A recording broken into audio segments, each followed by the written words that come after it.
cast an eerie glow over the dense forest as I made my way through the labyrinth of trees.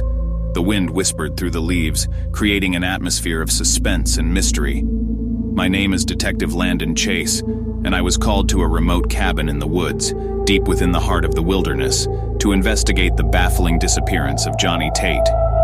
The cabin was a quaint, rustic structure, surrounded by towering trees and shrouded in an otherworldly silence. A small lake flows beside the cabin, casting an haunting ambiance upon the surroundings. As I approached, the chilling realization dawned upon me that something macabre had unfolded within these walls. The three couples from college who had been camping here for the weekend anxiously awaited my arrival. I entered the cabin to find a somber and tense atmosphere. The flickering light from the fireplace danced upon the worried faces of the friends, their eyes filled with a mixture of fear and anticipation. Among them was Johnny Tate's girlfriend, Lily, her tear-streaked face revealing her deep concern for her missing partner. The stories unfolded like pieces of a haunting puzzle. Johnny, an ardent believer in spirits and the supernatural, had been engrossed in investigating the history of the cabin. He had become convinced that it was haunted and had gone missing during one of his midnight excursions into the woods.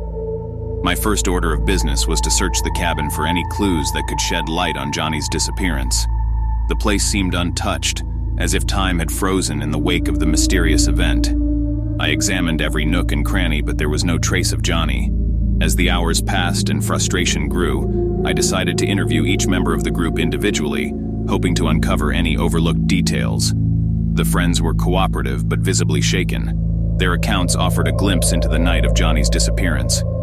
Emma and Jake had been sitting by the fire, engrossed in conversation, when they suddenly heard a blood-curdling scream pierce the air. Startled, they rushed outside, only to find Johnny missing. Sarah and Michael claimed to have seen fleeting shadows moving among the trees, while Rachel and Mark recalled feeling an inexplicable chill down their spines as the night grew darker. The pieces of the puzzle were scattered, but one detail caught my attention. A peculiar trapdoor leading to a basement was hidden beneath a worn rug in the corner of the cabin. Intrigued, I pulled back the rug and descended into the darkness below.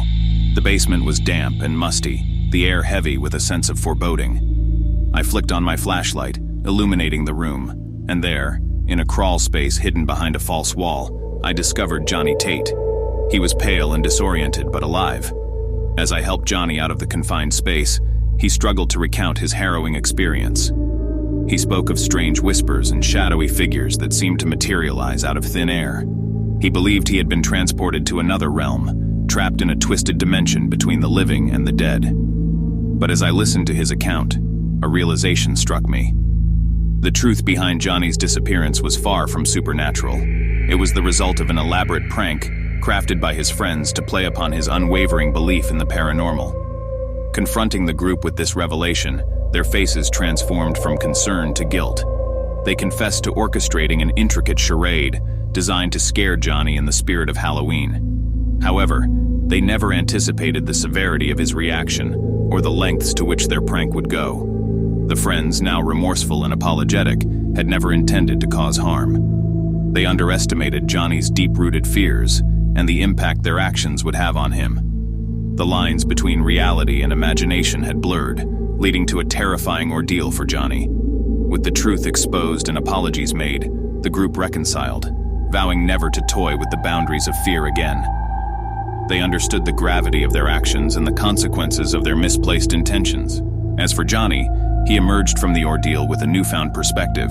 The experience had challenged his beliefs, forcing him to confront the thin veil between the tangible and the supernatural. Though shaken, he found solace in the support of his friends and the knowledge that the horrors he had endured were products of human imagination rather than true malevolence. The investigation into Johnny Tate's disappearance had taken Detective Landon Chase on a roller coaster ride of suspense and deception. It served as a reminder that sometimes the darkest mysteries have mundane explanations, and that the human mind can conjure terrors far scarier than any ghostly apparition. As I left the cabin in the woods, the moonlight casting long shadows upon the path, I couldn't help but reflect on the power of perception and the delicate balance between truth and illusion. The macabre tale of Johnny's disappearance would forever remain etched in my memory as a testament to the fragility of the human psyche and the importance of distinguishing fact from fiction.